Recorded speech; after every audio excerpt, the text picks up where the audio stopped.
പിതാവിൻ്റെയും പുത്രൻ്റെയും പരിശുദ്ധാരൂപിയുടെയും നാമത്തിൽ ആമേൻ. വീണ്ടും വചനവുമായി വരാൻ സാധിക്കുന്നതിന് കർത്താവിന് നന്ദി പറയുന്നു. ഇന്ന് വിചിന്തനം ചെയ്യുന്ന വചന ഭാഗം വിശുദ്ധ യാക്കോബ് എഴുതിയ സുവിശേഷം, യാക്കോബ് അധ്യായം 4:13 മുതലുള്ള വാക്യങ്ങൾ. ആത്മപ്രശംസ പാടില്ല. ഇന്നോ നാളെയോ ഞങ്ങൾ ഇന്ന പട്ടണത്തിൽ പോയി അവിടെ ഒരു വർഷം താമസിച്ച് വ്യാപാരം ചെയ്ത് ലാഭമുണ്ടാക്കുമെന്ന് പ്രഖ്യാപിക്കുന്ന നിങ്ങളോട് ഒന്ന് പറയട്ടെ. നാളത്തെ നിങ്ങളുടെ ജീവിതം എങ്ങനെയുള്ളതായിരിക്കുമെന്ന് നിങ്ങൾക്ക് അറിഞ്ഞുകൂടാ. അല്പനേരത്തേക്ക് പ്രത്യക്ഷപ്പെടുകയും അതിനുശേഷം അപ്രത്യക്ഷമാവുകയും ചെയ്യുന്ന മൂടൽ മഞ്ഞാണ് നിങ്ങൾ. നിങ്ങൾ ഇങ്ങനെയാണ് പറയേണ്ടത്: കർത്താവ് മനസ്സാകുന്നെങ്കിൽ ഞങ്ങൾ ജീവിക്കുകയും യഥായുക്തം പ്രവർത്തിക്കുകയും ചെയ്യും. നിങ്ങളോ ഇപ്പോൾ വ്യർത്ഥ ഭാഷണത്താൽ ആത്മപ്രശംസ ചെയ്യുന്നു. ഇപ്രകാരമുള്ള ആത്മപ്രശംസ തിന്മയാണ്. ചെയ്യേണ്ട നന്മ എന്താണെന്ന് അറിഞ്ഞിട്ടും അത് ചെയ്യാതിരുന്നവൻ പാപം ചെയ്യുന്നു. ആത്മപ്രശംസ പാടില്ല. ഇന്നോ നാളെയോ ഞങ്ങൾ ഇന്ന പട്ടണത്തിൽ പോയി അവിടെ ഒരു വർഷം താമസിച്ച് വ്യാപാരം ചെയ്ത് ലാഭമുണ്ടാക്കുമെന്ന് പ്രഖ്യാപിക്കുന്ന നിങ്ങളോട് ഒന്ന് പറയട്ടെ. നാളത്തെ നിങ്ങളുടെ ജീവിതം എങ്ങനെയുള്ളതായിരിക്കുമെന്ന് നിങ്ങൾക്ക് അറിഞ്ഞുകൂടാ. ഇംഗ്ലീഷിൽ വളരെ പ്രസിദ്ധമായ ഒരു പറച്ചിലുണ്ട്: don't count your chickens before the hatch. കോഴിമുട്ട വിരിയുന്നതിന് മുമ്പ് കോഴിയുടെ കണക്കെടുക്കരുതെന്ന് ഒരു ചൊല്ല് ഇംഗ്ലീഷ് ഭാഷയിലുണ്ട്. ഇവിടെ കർത്താവ് നമ്മളോട്, ഈ വചനം നമ്മളോട് പറയുന്നത്, ഒരിക്കലും ആത്മപ്രശംസ ചെയ്യരുത്. കർത്താവ് ഏറ്റവും വെറുക്കുന്ന ഒരു കാര്യം അഹങ്കാരമാണ്. നുറുങ്ങിയ മനസ്സ്, എളിമയുള്ള മനസ്സാണ് കർത്താവിന് ഏറ്റവും പ്രിയങ്കരം. എല്ലാം ദാനമായി ലഭിച്ച നമ്മൾ എന്തിനെക്കുറിച്ചാണ് ഈ ഊറ്റം കൊള്ളുന്നത്, അല്ലെങ്കിൽ ഈ വെറുതെ ആകാശക്കോട്ടകൾ കെട്ടുന്നത്? പേപ്പർ എടുത്ത് നോക്കിയാൽ തന്നെ അറിയാം, അല്ലേ? കുഞ്ഞുങ്ങൾ മുതൽ ചെറുപ്പക്കാർ മുതൽ എത്രയോ പേരാണ് ഒട്ടും പ്രതീക്ഷിക്കാത്ത സമയത്ത് തിരിച്ച് മരണം അവരെ വന്ന് മാടി വിളിക്കുന്നത്. അപ്പോൾ ഇത് ഒരു ഭോഷത്വമായിട്ടാണ്, ആത്മപ്രശംസ ചെയ്യുന്നത് ഒരു ഭോഷത്വമായിട്ടാണ് ഈ വചനങ്ങൾ അറ്റ്ലീസ്റ്റ് എനിക്ക് തോന്നിപ്പിക്കുന്നത്.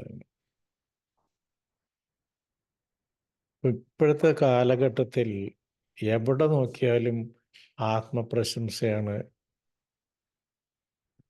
കാണുന്നത്. ഇപ്പം ഞാനിപ്പോഴും ജോലി ഉണ്ട്. അപ്പോൾ നമ്മൾ കോർപ്പറേറ്റ് വേൾഡിലാകുമ്പോൾ പ്രത്യേകിച്ച് ഇത് ഞാൻ ചെയ്തു, അത് ഞാൻ ചെയ്തു, this is our achievement, that is your achievement, അങ്ങനെ. പള്ളി പോയാൽ അവിടെ കോലാഹലങ്ങൾ അങ്ങനെ. അപ്പോൾ പല സ്ഥലങ്ങളിൽ ചെല്ലുമ്പോൾ എല്ലായിടത്തും ഈ ആത്മപ്രശംസയുടെ അംശം നമുക്ക് കാണുവാൻ സാധിക്കും.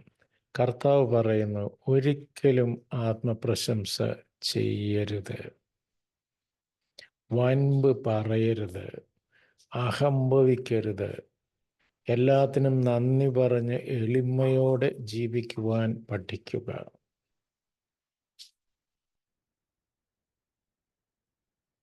ഈ ആത്മപ്രശംസ ചെയ്യുന്ന ഒരു പ്രശ്നം എല്ലാ മനുഷ്യർക്കും ഉള്ളതുപോലെ എനിക്കുമുണ്ട്.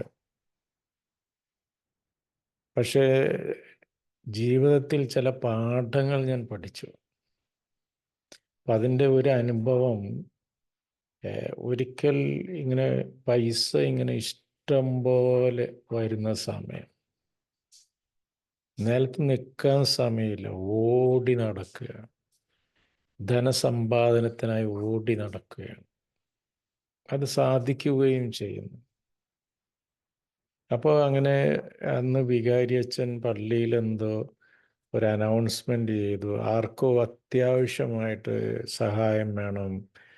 അപ്പോൾ എൻ്റെ കയ്യിൽ പൈസ ഇരിക്കുകയാണല്ലോ, ഞാൻ കൊണ്ടുപോയി കുറച്ച് പൈസ അച്ഛന് കൊടുത്തു. അച്ഛൻ വളരെയധികം കൃതജ്ഞതയോടെ നന്ദി, താങ്ക് യു എന്നൊക്കെ എൻ്റെ അടുത്ത് പറഞ്ഞു. അപ്പോൾ എന്നിലെ അഹന്ത, അച്ഛൻ താങ്ക് യു ഒന്നും പറയണ്ട, ഇത് ദാരിദ്ര്യത്തിൽ നിന്ന് എടുത്തു തന്ന കാശല്ലല്ലോ, സമ്പന്നതയിൽ നിന്ന് എടുത്തു തന്ന കാശല്ലേ എന്ന് ഒരു നിഗളിക്കൽ.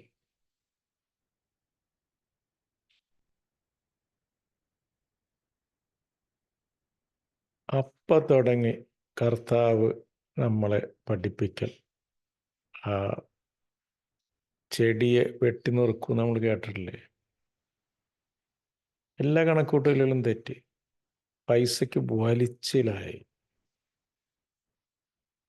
ഒത്തിരി സർപ്ലസ് ഉണ്ടായിരുന്ന സ്ഥലത്ത് നിന്ന് പെട്ടെന്ന് പല പല കാരണങ്ങളുമുണ്ട് വിചാരിച്ച പോലെയുള്ള ക്യാഷ് ഫ്ലോ ഒക്കെ ഉണ്ടായില്ല, അത് കുറഞ്ഞുപോയി.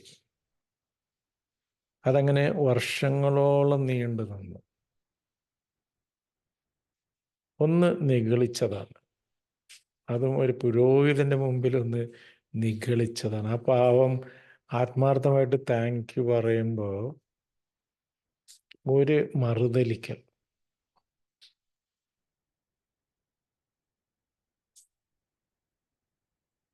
അതുപോലെ ഒരിക്കൽ സ്വന്തമായി ഞാൻ കെട്ടിപ്പൊക്കിയ ഒരു കെട്ടിടത്തിൻ്റെ മുമ്പിൽ നിന്ന് ഞാനിന്ന് ഒരു സിഗരറ്റൊക്കെ വലിച്ച് അത് ആസ്വദിച്ചു.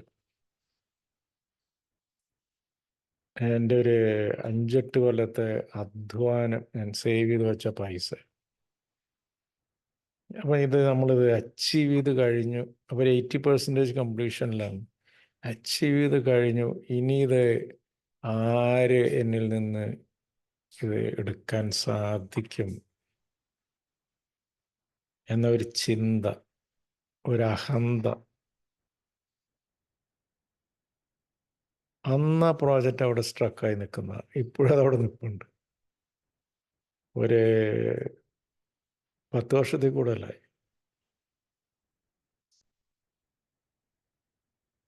അപ്പം ഇതിനാരോടും പരാതിയില്ല, പരിഭവമില്ല, ജീവിത പാഠങ്ങളാണ്. അപ്പം അതുകൊണ്ട് ഇപ്പോഴൊക്കെ